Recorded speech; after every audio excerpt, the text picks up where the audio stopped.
সুপ্রিয় দর্শক আসসালামু আলাইকুম। আজকের পর্বে তৈরি করে দেখাবো প্রাইভেট। যাদের ব্রেড পারফেক্ট হয় না তারা এই ভিডিওটি ফার্স্ট থেকে লাস্ট পর্যন্ত দেখবেন। আশা করছি আজকের রেসিপি আপনাদের কাজে আসবে। তাহলে চলুন শুরু করা যাক। প্রথমে আমি একটা মিক্সিং বোল নিয়েছি। এখানে আমি 2 কাপ ময়দা দিয়ে দিচ্ছি। দেখেন আমি এখানে 2 কাপ ময়দা নিয়েছি।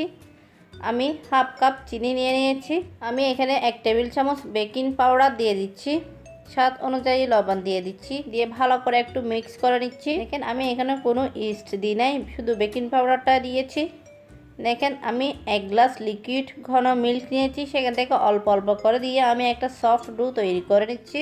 এই ব্রেডটা কিন্তু একদম অল্প সময়ে কম উপকরণ দিয়ে তৈরি করে নিতে পারেন। শুধু ময়দা আর চিনি দিয়ে এই ব্রেডটা তৈরি হয়ে যায়, খেতে কিন্তু অনেক মজা। দেখেন আমি একটা ডো তৈরি করে নিয়েছি। আমি 10 মিনিট রেস্টে রেখে দিচ্ছি, তারপরে আবার ফিরে আসছি। দেখেন 10 মিনিট পরে ডোটা একদম সফট হয়ে গেছে। দেখেন আমি ব্রেডটা বানিয়ে নিচ্ছি, তার জন্য আমি একটা ডো নিয়েছি। দেখেন আমি একটা রুটি বেলে নিচ্ছি। রুটিটা আমি একটু মোটা করে বেলে নিচ্ছি।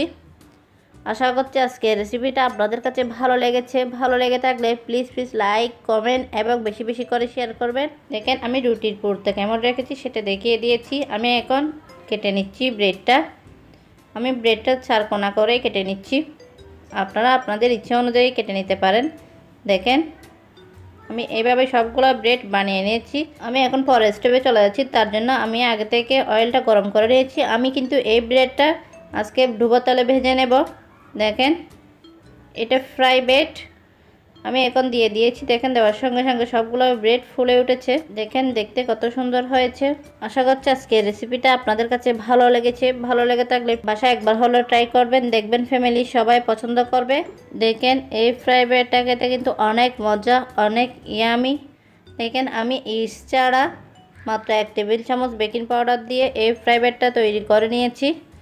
আশা করছি আজকে রেসিপিটা আপনাদের কাছে ভালো লেগেছে। ভালো লেগে থাকলে প্লিজ আমার চ্যানেলটা সাবস্ক্রাইব করবেন, পাশে থাকার বেল আইকনটি ক্লিক করে আমার সাথে থাকবেন, আমাকে সাপোর্ট করবেন। দেখেন আমি ব্রেডগুলো ভেজে নিয়েছি। দেখেন আমি তেল ঝরিয়ে উঠিয়ে নিচ্ছি।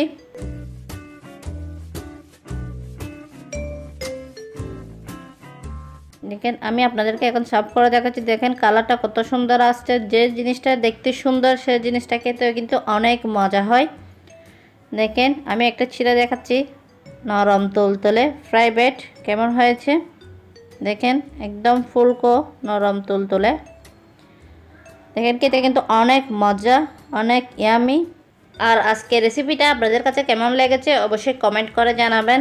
আর এতক্ষণ সময় নিয়ে আমার রেসিপিটা দেখার জন্য আপনাদেরকে অসংখ্য ধন্যবাদ জানিয়ে বিদায় নিচ্ছি। আল্লাহ হাফেজ।